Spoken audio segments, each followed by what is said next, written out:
जोड़ेंगे और सीधे बैठकर प्रभु स्मरण गुरु वंदना के साथ। मंगलम भगवान वीरो मंगलम गौतमो गणी मंगलम कुंद कुंदार्यो जैन धर्मोस्तु मंगलम सर्वमंगल मांगल्यम सर्वकल्याणकारिकं प्रधानं सर्वधर्माणां जैनं जैतोशासनम्। अनंतो मुख से गुरुवर की गुणों को गा नहीं सकते, जहाँ गुरुदेव पहुँचे हैं वहाँ हम जा नहीं सकते। कि खुश हो दिल गुरु ने हाथ अपना रख दिया जिस पे, हजारों गए दिशों में भी वो ठोकर खा नहीं सकते। हजारों गए दिशों में भी वो ठोकर खा नहीं सकते।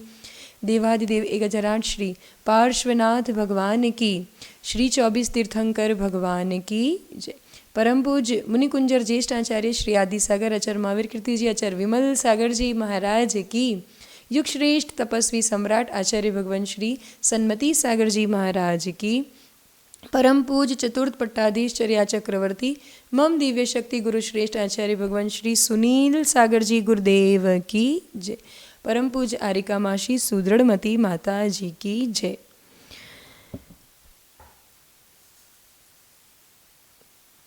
दुनिया आज सांता का इंतज़ार कर रही है और पाश्चात्य संस्कृति का अनुकरण करते हुए अंधी दौड़ में दौड़ रही है। लेकिन हम कहेंगे जो पाप में लिप्त है वो सांता का इंतज़ार करते हैं, लेकिन जो पुण्यशाली होते हैं, सौभाग्यशाली होते हैं, वो अपने जीवन में संत का इंतज़ार करते हैं। सांता आता है, माना सांता आएगा तो गिफ्ट लेकर आएगा, लेकिन अगर संत हमारे जीवन में आते हैं तो वो सौभाग्य लेकर आते हैं। तो संतों का आगमन, गुरुओं का आगमन जब भी हमारे जीवन में हो या हृदय में हो, हमारा जीवन कहो या समाज कहो, कहीं भी गुरु का आगमन निश्चित रूप से मंगल और एक सौभाग्य को लाने वाला हुआ करता है। कई बार बच्चे हमारे पास आते हैं पढ़ाई के प्रेशर में, आजकल जॉब, क्योंकि MNCs बहुत जल्दी आजकल फायर कर देती है, तो जॉब का प्रेशर, उसका प्रेशर में कहते कि माता जी ऐसा लगता है जीवन जैसे एक फुटबॉल जैसा बन गया। कैसे? इधर उधर ही जीवन चलता रह रहा है, कुछ भी लक्ष्य हमें हासिल नहीं हो रहा है, या कुछ हमारी जो सक्सेस का जो हमारा गोल है वो हासिल नहीं होता। तो उनसे एक बात, मैं ये फुटबॉल से ही इंस्पिरेशन लेकर मेरा एक चिंतवन चला था और मैं उनसे हमेशा जो कहती हूँ वो चिंतवन आज याद आ रहा है कि जीवन में गुरु का क्या रोल होता है। तो कहते हैं कि माना मेरा जीवन एक फुटबॉल है, माना मेरा जीवन एक फुटबॉल है, लेकिन जब मैं गया गुरु चरणों में, जब मैं गया गुरु चरणों में, तो मेरे गुरु ने दिया मुझे गोल है। फुटबॉल होता है, फुटबॉल का देखा आपने? फुटबॉल का क्या होता है? फुटबॉल जब इधर उधर आप देखना, दोनों टीम्स होंगे, प्लेयर होगा, उसको फुटबॉल को यहाँ लेके जाएगा, वहाँ लेके जाएगा, वो अपने गोल मतलब में टारगेट करेगा, ये अपने गोल में टारगेट करेगा, लेकिन कहीं ना कहीं इधर उधर उसकी दौड़ चलती रहती है। लेकिन वो फुटबॉल अगर एक उनके जीवन में एक मसीहा आता है ना, किसी जैसे एक मसीहा बन के कोई एक प्लेयर आएगा, एक एकदम एफिशिएंट, मतलब एकदम क्या बोलते हैं, परिपक्व हो, और वैसा जो एक पावरफुल ऑलराउंडर कोई ऐसा फुटबॉलर प्लेयर हो, वो प्लेयर कोई ऐसा आए और वो गोल अपना सेट करके, और फिर उस फुटबॉल, जब वो फुटबॉल उनके चरणों में, उसके पाँव में पहुंचता है, तो वो क्या करता है? उसे सही दिशा देकर उसे कहाँ ले जाता है? वो गोल अपनी नेट की तरफ ले जाता है, उसे गोल। तो ऐसे ही हम फुटबॉल, भले जीवन फुटबॉल बन गया, लेकिन उस जीवन को हम जब गुरु चरणों के समीप लाते हैं, है ना। गुरु के चरणों में वो प्लेयर मसीहा बन के प्लेयर कौन आता है हमारे जीवन में? गुरु आते हैं, जो मसीहा बनकर आते हैं, हमें मंजिल तक पहुंचाते हैं, गोल तक पहुंचाते हैं, हमें रियल टारगेटेड गोल, और वो भी कैसे? सही दिशा देकर। कितना किसे किक करना, किस दिशा में ले जाना, वो सब कुछ करते कौन है? वो गुरु अपने जीवन में वो रोल प्ले करते हैं। तो माना मेरा जीवन एक फुटबॉल है, लेकिन जब जब मैं गया गुरु चरणों में, तो मेरा जीवन जब मैं गया गुरु चरणों में, तो निश्चित ही गुरु मुझे देते गोल है ना। गोल मतलब GOAL, वो वाला गोल, जिसे हमें इस गोल गोल दुनिया के चक्कर नहीं लगाने पड़े, हमें उस भव से पार ले जाने वाला अल्टीमेट हमारा जो हमारी अवस्था है, उस गोल तक हमें पहुंचाते हैं वो गुरु। उनमें शक्ति होती है, वह दिव्य शक्ति प्रदाता वह गुरु हुआ करते हैं। तो जीवन में सांता का नहीं, सच्चे संतों का हम अनुसरण करें, उनके विहार में, उनके आहार में, उनकी वैयावृत्ति में। अभी 31 दिसंबर भी आएगी, है ना। 31 दिसंबर आएगी, लोग इधर उधर जाएंगे और कोई मौज मस्ती, उसमें व्यसनों में फंसकर व्यसनों में अपना जीवन बर्बाद करेंगे। लेकिन वो सौभाग्यशाली गुरु भक्त होगा जो बार में नहीं, गुरु दरबार में पहुंचकर गुरु की चरणों में अपना नया साल का वो आगमन, वो नया साल का आगाज करेगा, उनसे ऊर्जा प्राप्त करेगा, उनसे आशीर्वाद प्राप्त करेगा, ताकि उसका जीवन व्यसन रहित, वासना में ना बीते, उसका जीवन वैराग्य कहो, उस विरक्ति कहो, वो साधना कहो, अगर इस मोक्ष मार्ग पे आगे बढ़ना हो तो। और अगर गृहस्थी भी चलानी है, तो गृहस्थी चलाने के लिए भी सही दिशा कौन देते हैं? गुरु देते हैं। वो मार्गदर्शन, जहाँ जहाँ हमारे बीच में जहाँ जहाँ परेशानी, जहाँ जहाँ हर्डल्स आएंगे, जहाँ जहाँ लोग हमें खींचातानी करेंगे, वो इधर से बॉल झपटेगा और उस अपनी तरफ खींचेगा, कोई अपनी तरफ खींचेगा, लेकिन जिसका लक्ष्य निर्धारित हो और गुरु चरणों की शक्ति, गुरु कृपा का आशीर्वाद जिसके पास हो, निश्चित रूप से उसका जीवन उन्नत ही उन्नत होगा। निश्चित उसका जीवन विकास, उसके जीवन में वो विकास का प्रकाश निश्चित रूप से फैलेगा ही फैलेगा। तो हमारा समय, हमारी ऊर्जा, हमारी भक्ति, हमारी श्रद्धा, सब कुछ हम हमारे गुरु, निश्चित एक जीवन में गुरु तय करें और गुरु का चुनाव करके अपने जीवन की दिशा और दशा दोनों प्रगति की ओर हो। गति तो करते रहते, अब जीवन में प्रगति हमारे जीवन में प्राप्त हो, ऐसी दिव्य मंगल भावना के साथ चलते हैं आरिका श्री सुदृढ़मती माता जी के चरणों में, कि वे अपनी मंगलमय वाणी के माध्यम से हम सभी के लिए लाभान्वित करें। पूज्य माता जी के चरणों में वंदामी वंदामी वंदामी। जय बोले परम पूज्य आचार्य भगवान श्री सुनील सागर जी गुरुदेव की जय। मोक्ष मार्गस्य नेतारं भेतारं कर्म भूभृतां ज्ञातारं विश्वतत्त्वानां वन्दे तद्गुणलब्धये। दर्शनं यस्य वैराग्यवर्धकमगनाशकं प्रशान्तिदायकं चाहं वन्दे सुनीलसागरं। जय बोलो वर्तमान शासनायक महावीर भगवान की। आचार्य श्री आदि सागर जी महावीर कीर्ति जी विमल सागर जी महाराज की। युगश्रेष्ठ तपस्वी सम्राट आचार्य सन्मति सागर जी महाराज की। चतुर्पट्टाधीश ममप्राण प्राकृताचार्य श्री सुनील सागर जी गुरुदेव की। एक बार की बात है, एक राजा को अपने सच्चे उत्तराधिकारी की तलाश थी। उनके कोई संतान नहीं थी, बड़ा प्रजावत्सल राजा थे, जो चाहते थे कि आगे भी कोई प्रजा का अच्छे से ध्यान रखने वाला कोई वैसा योग्य पात्र मिले। अब चयन किस आधार से हो, तो मंत्री ने सुझाया कि परीक्षा करनी चाहिए, फिर उस परीक्षा में जो उत्तीर्ण होगा उनके लिए फिर सोचा जाएगा। कुछ कैंडिडेट्स, कुछ व्यक्ति उनके पास आए और राजा ने उनके लिए परीक्षा के रूप में 2 व्यक्ति थे, दोनों के लिए अलग अलग 100 रुपये दे दिए और उनसे कहा गया कि आपके लिए 2 अलग कमरे हैं और व्यक्तिगत रूप से जो एक कमरा था और वो कमरे को उनको भरना है। 1 दिन का उनके पास समय है, 100 रुपये है, जिससे कुछ भी ऐसी वस्तु खरीद के ठसाठस वो कमरा भर जाना चाहिए। परिस्थितियाँ एक सी है, सामने जो संपदा या जो एक क्या बोलेंगे उसको एसेट्स या जो चीज़ उपलब्ध है वो भी एक जैसी है, पर सोच, विचारधारा, विवेक सबका अलग अलग होता है। दोनों निकल पड़े अपने अपने एक तलाश में। पहला व्यक्ति सोच रहा है एक पहले बाजार में गया, आप 100 तो रुपये दिए, राजा को तो बुद्धि नहीं 100 रुपये में आज के समय में आता क्या है, तो वो तो कुछ का कुछ कोसे भी जा रहा है, समझ भी नहीं आ रहा है, पूरा बाजार घूम लिया, 100 रुपये में क्या चीज़ मिलेगी कि पूरा कमरा भर जाए। आगे और बढ़ा तो कुछ भी पत्थर ले जाऊं तो इतने पत्थर लेके कौन जाए, तो धूल मिट्टी ले जाऊं, कुछ नहीं समझ में आ रहा उसे। आगे बढ़ा तो उस गांव के उस अंत में कूड़ा दिखा कचरे का, और कुछ कचरे का कूड़ा दिखा और लगा बस अब तो यही भरने जैसा है, क्योंकि मुफ्त में तो यही मिलने वाला है, बाकी तो कोई चीज़ मिल नहीं सकती इतने रुपए में। और उल्टे उस कूड़े को भर करके वहाँ तक पहुँचाने के लिए 100 रुपये उसने उस गाड़ी वाले को दे दिए और पूरा कमरा उस कचरे से भर दिया। दूसरा व्यक्ति भी वही 100 रुपये हैं और कुछ सम्यक चिंतन के साथ, प्रभु की भक्ति के साथ आगे बढ़ रहा है।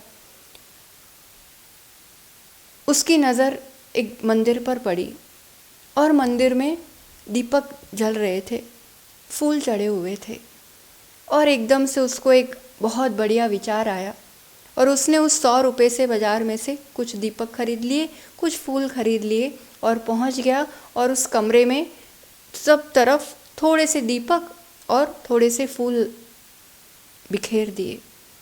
दूसरे दिन सुबह सुबह राजा और मंत्री वहाँ पर आते हैं कि देखते हैं दोनों में से सब ने क्या किया है।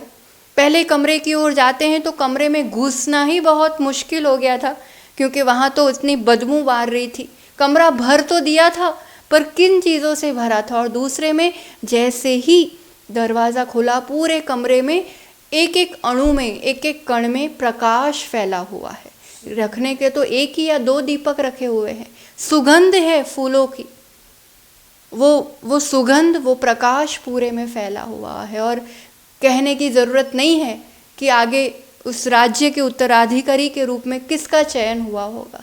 जीवन में भी ये हम आगे सुख का, शांति का, उस उत्तराधिकारी, इस चेतन राजा का कौन बन सकता है।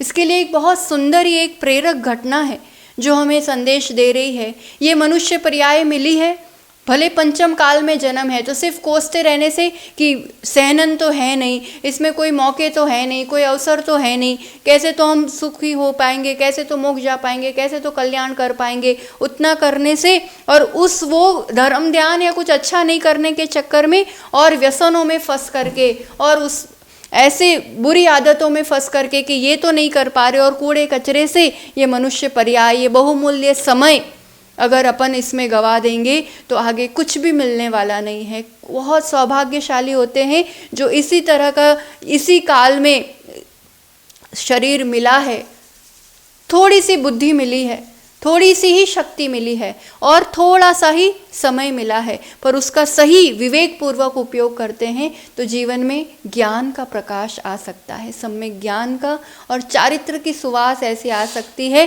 कि अभी के लिए भी और आगे के लिए भी आप सदा सदा के लिए उस शाश्वत सुख के उत्तराधिकारी हो सकते हैं। बहुत दुर्लभ है ये, और ये ज्ञान और चारित्र आ सकता है जब जीवन में सच्चे गुरु का आगमन होता है, संतों का आगमन होता है। अभी आप कहीं पर भी जाओगे, पूरे बाजार में, सभी जगह जितने मॉल होंगे, होटल होंगे, जो पूरी जगह वो मैरी क्रिसमस का उस तरह का डेकोरेशन, उस तरह के गिफ्ट्स आइटम, उस तरह का पूरा प्रलोभन, कहीं तो कहीं देखो तो गवर्नमेंट की तरफ से भी ये 5-10 दिन की पूरी छुट्टियां दी जा रही है। इस बार तो इतनी ठंड भी नहीं है तो कोई ज़रूरी नहीं था कि अभी इतनी वैसी छुट्टियां दी जाए, पर मौका या अवसर क्या कहा जाता है, भारतीय संस्कृति, भारत देश, और किस संस्कृति के अनुरूप तो छुट्टियां दी जा रही है, किस संस्कृति के अनुरूप तो बढ़ावा दिया जा रहा है। थोड़ा सा ऐसा सोच के दर्द होता है कि कहाँ कर रहे हैं, क्या कर रहे हैं। दिवाली की छुट्टियों में कटौती हो रही है, नवरात्रि की छुट्टियां नहीं मिलेंगी। हम तो कहेंगे ऐसी जैन स्कूल हो और इस तरह के हमारे ऐसा प्रभाव हो कि जब 10 लक्षण आए, पर्युषण आए, तब 10 दिन की छुट्टी दी जाए, तब तो कहा जाएगा कि हाँ कुछ धर्म की ओर, संस्कृति की ओर, सम्यक ज्ञान की ओर। महावीर जयंती की छुट्टियां आज तक नहीं होती है, भले गवर्नमेंट में हो तो हो, पर जो इतनी भी प्राइवेट कंपनीज, सभी जगह आज उसी का पूरा बोलबाला है कि देश में भी पूरी विदेशी कंपनियों ने ही पूरा इस रूप से साम्राज्य फैलाया है, और उसमें फिर लेट नाइट काम करना और इस तरह से, मतलब पूरा, और उतना काम करके भी आज तो इतना हाई रिस्क चल रहा है कि कब फायर आउट कर लेंगे, कब निकाल देंगे। एक फ़ोन में भी सुना रहे थे, बता रहे थे कि फ़ोन पे बात करना भी इतना रिस्की हो गया है, पूरा बैंक बैलेंस ख़त्म हो जाता है। ऐसा साइबर क्राइम वगैरह चल रहा है। बहुत दुविधा और बहुत रिस्क और इनसिक्योरिटी भरा जीवन है। और ऐसे में फिर बच्चे कहते हैं कि आज सांता क्लॉज आएगा, गिफ्ट लेकर के आएगा। सांता क्लॉज नहीं, एक संत अगर अपने जीवन में क्लोज है, वो करीब है, तो फिर उनके जीवन में एक रात क्या, आज के दिन क्या, प्रतिपल उस खुशियों की सौगात लेकर के, सौभाग्य की सौगात लेकर के आया करता है। बहुत ज़रूरी है। उसी के लिए टाइम नहीं है क्योंकि उसी का इम्पोर्टेंस नहीं है। पर जीवन में आज हम कह रहे हैं संन्यास, आध्यात्मिक कुछ नहीं समझ में आता है। सिर्फ आप सांसारिक उपलब्धियों को भी देखो। सक्सेस चाहिए, आप स्कूलिंग से लेकर के देख लीजिए, फिर इंजीनियरिंग फील्ड हो या मेडिकल हो, सीए बनना हो, आईएएस बनना हो, हम कहते हैं म्यूज़िक की फील्ड हो, डांस की हो, स्पोर्ट्स की हो, कोई भी फील्ड हो, आज हर तरह के बहुत सारे ट्रेनिंग इंस्टीट्यूट्स हैं। बच्चे मेहनत भी बहुत करते हैं, बहुत कुछ पाना भी चाहते हैं। पर इतने सारे लोगों के बीच आप में कुछ विशेष, वो टैलेंट में, वो बुद्धि में, वो उसमें कुछ तो एक विशेषता, एक यूनिकनेस, एक खासियत होनी चाहिए। तब आप सस्टेन कर पाते हो, तब आप एक अपनी अलग पहचान बना पाते हो और तब आप सक्सीड कर पाते। और ये चीज़ कहाँ से आएगी अपने जीवन में? सिर्फ मेहनत करने नहीं होगा, सिर्फ टैलेंट से नहीं होगा, सिर्फ बुद्धि से नहीं होगा। इसके साथ कुछ स्पेशल पावर्स भी चाहिए विशेष बनने के लिए, विशेष पाने के लिए, विशेष कृपा होनी चाहिए जीवन में। कल ही एक युवा हमें एक वैसा जो स्पीच सुना रहे थे, मोदी जी ने, नरेंद्र मोदी जी ने एक स्पीच दी होगी, तो उसमें बता रहे थे कि बहुत लोग हमारी सफलता का राज पूछते हैं और हम बताते नहीं हैं सभी को। उन्होंने उदाहरण दिया कि कोई भी रेस्टोरेंट वाला अपना किचन थोड़ी बताएगा, कोई भी सफल इंसान इतनी आसानी से अपनी सफलता का राज नहीं बताता है। पर फिर भी वो जिस जगह पर थे, वो इतना निस्वार्थ और इतना, वैसे तो परोपकारी तो तीर्थंकरी हुआ करते हैं, जो खुद का सुख चाहते हैं, उसके साथ सबका सुख, सबकी सफलता चाहते हैं, खुद उस पोस्ट पे पहुंच के सबके लिए परोसते हैं। संसार इंसान इतना निस्वार्थ नहीं हो सकता है। पर वो जिस जगह थे, तो वहाँ जो अपनी स्पीच दे रहे थे, तो उन्होंने फिर वहाँ पर बताया और फिर मोदी जी ने कहा कि क्या एक विशेष ईश्वर कृपा है कि मैं पहले से ही समय को भांप लेता। मतलब यहाँ भी समझने वाला ये इम्पॉर्टेंट पॉइंट है कि उनमें अपनी खुद की बहुत सारी काबिलियत है, पर उसके साथ एक विशेष कृपा है। हम सब जानते भी हैं कि संत शिरोमणि आचार्य भगवान के वो विशेष, उनके प्रति आस्था और समर्पण रहा है और उनकी कृपा रही है। बिना किसी विशेष गुरु या सच्चे संत की कृपा के, बिना उनके प्रति आस्था समर्पणता के आप जीवन में कुछ स्पेशल, हटके, यूनिक नहीं बन सकते। ये बहुत ज़रूरी है कि संत जहाँ जीवन में क्लोज हो जाएंगे, वहाँ संकट बहुत दूर हो जाएगा और वहाँ फिर सक्सेस के साथ हैप्पीनेस। क्योंकि सक्सेस भी आप किसी का भी जीवन उठा करके देख लेना, इट्स ट्रू फॉर ऑल। आज जो सक्सेस के एक पड़ाव पर, एक ऊंचाई पर आपको दिख रहे हैं, उनके जीवन में कहीं ना कहीं किसी न किसी के प्रति एक विशेष श्रद्धा, समर्पण और कुछ विशेष बड़ों की, सुप्रीम पावर्स की, स्पेशल पावर्स की कृपा होगी तो ही वो ऊंचाई हासिल हो पाती है। पुण्य के साथ, एक मेहनत के साथ वो चीज़ें ज़रूरी हैं। तो ये बात आज की पीढ़ी समझे। बंदी दौड़ और खूब मेहनत और खूब, पर उसके साथ थोड़ा समय गुरु की भक्ति और एक बहुत ज़्यादा वहीं जाकर के बैठे रहना है वो नहीं, पर मन में एक समर्पण हो, जीवन में गुरु का आगमन हो, जीवन में गुरु के लिए एक स्थान हो, जीवन में बस वो एक श्रद्धा स्थान पर विराजमान हो। जीवन में एक गुरु होते हैं तो फिर एक संत होते हैं, तो एक अलग ही वो एक परफॉर्मेंस, उसका एक डिज़र्विंग वो जो प्राप्त कर सकता है, वो कुछ बहुत यूनिक हुआ करता है। तो सांसारिक इच्छाएं हैं, सांसारिक उपलब्धियां हैं, या फिर इस संसार में रह कर के सुख शांति है। क्योंकि सक्सेस तो हो जाए, खूब ऊंचे पहुंच जाए, ना शरीर साथ दे, ना मन साथ दे, ना परिवार साथ दे, खुशियां ही ना हो, तो वो सक्सेस भी किस काम का? फिर तो वो सक्सेस की श्रेणी में ही नहीं माना जाएगा। जब गुरुओं की कृपा के साथ आप आगे बढ़ते हैं ना, जिस भी फील्ड में आप विशेषता हासिल करते हैं, सक्सेस प्राप्त करते हैं, तो वहाँ एक तृप्ति होती है, वहाँ एक खुशी होती है, वहाँ एक अलग ही लाइकिंग्स मिलती है और वहाँ पर फिर वो एक ग्राउंडेडनेस, वो डाउन टू अर्थ बना रहता है, और ये सबसे बड़ी उपलब्धि हम जीवन की मानते हैं। तो अगर ऐसा कुछ प्राप्त करना है तो जीवन में आज का ये दिन हम तो कहेंगे सबके लिए हैप्पी हो, सबके लिए मैरी हो। हम किसी के आस्था को या किसी संप्रदाय को विशेष नहीं टोक रहे हैं, पर जिनकी जो भी आस्था है, हम अपनी संस्कृति, हम अपने संस्कार, हम अपने सच्चे संतों को पहचान करके उनके प्रति आस्था दिखाए, उनकी प्रभावना करे जन जन में। हर वो दिन कब आएगा कि जब हर मॉल में, हर होटल में, जहाँ भी पर भी जाए, प्रभु महावीर की, दिगंबर साधुओं की एक विशेष प्रभावना हो, उनके प्रति समर्पण हो, उनके फोटो लगे हो, उनके लिए उनकी महिमा करके सब जगह प्रभावना और गिफ्ट बांटी जा रही हो। ऐसा दिन भी कभी जीवन में देखने मिले। पर ये तो खुद पहले हमें महिमा समझनी होगी। दूसरे जो महिमा कर रहे हम उनके पीछे भागे जा रहे। ऐसा भी नहीं है कि उनका बहुत ज़्यादा पॉपुलेशन है या बहुत बड़ी आबादी है, वो भी बहुत मुट्ठी भर ही है। पर स्कूल्स देखो तो उनका, फेस्टिवल्स देखो तो उनकी, खान पान देखो तो उनका, पहनावा देखो तो उनका, अगर उसी दिशा में अभी नया साल भी उनका मनाया जाएगा। महावीर निर्वाण के बाद, दीपावली के बाद जो अपना न्यू ईयर आता है, नव वर्ष आता है, वो कितने लोग जानते हैं, कितने लोग मानते। बच्चों को पूछो अभी कि हिंदी के जो अपनी संस्कृति के जो 12 माह होते हैं, बड़ों को ही नाम नहीं आते होंगे तो बच्चे वे तिथि नहीं पहचानते, वो चीज़ें बिल्कुल ऐसा लुप्त होती जा रही है। पर जहाँ संस्कृति और संस्कार लुप्त होंगे तो समझ लेना हम उस कचड़े से अपने जीवन को, अपने समय को, अपने बहुमूल्य पर्याय को भर रहे हैं। अगर ज्ञान से, चारित्र से सुवासित करना है तो फिर जीवन में वैसे चारित्रवानों की संगति और उनके मार्गदर्शन, उनसे ज्ञान प्राप्त करके हम अपने जीवन के अंग अंग को, आत्म प्रदेश को पूर्ण रूप से उस ज्ञान और चारित्र से सुवासित करें तो हमारे लिए भी आगे मोक्ष महल क्या, उस मोक्ष लक्ष्मी और उस परम पद के लिए हम पूर्ण अधिकारी हैं ही, पर वो प्राप्त करना सहज और आसान हो जाएगा। इसी मंगल भावना के साथ और आने वाले दिन, कल का दिन था जहाँ तपस्वी सम्राट आचार्य रोगन सन्मति सागर जी महाराज जी ने ऐसे देह का परिवर्तन किया, जितनी आसानी से आप रात को नाइट ड्रेस बदलते हैं, जितनी आसानी से एक ड्रेस, एक वस्त्र बदला जाता है, उस सहजता और उतनी आसानी से उन्होंने देह का परिवर्तन किया।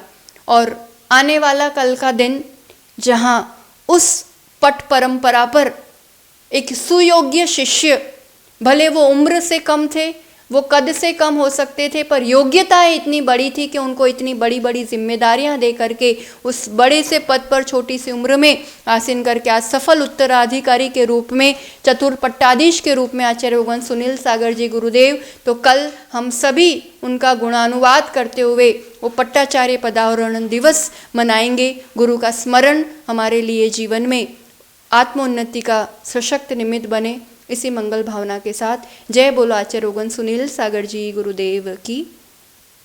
जिनवाणी के ज्ञान से सूजे लोकालोक, सो वाणी मस्तक नमो सदा देत हूँ दो।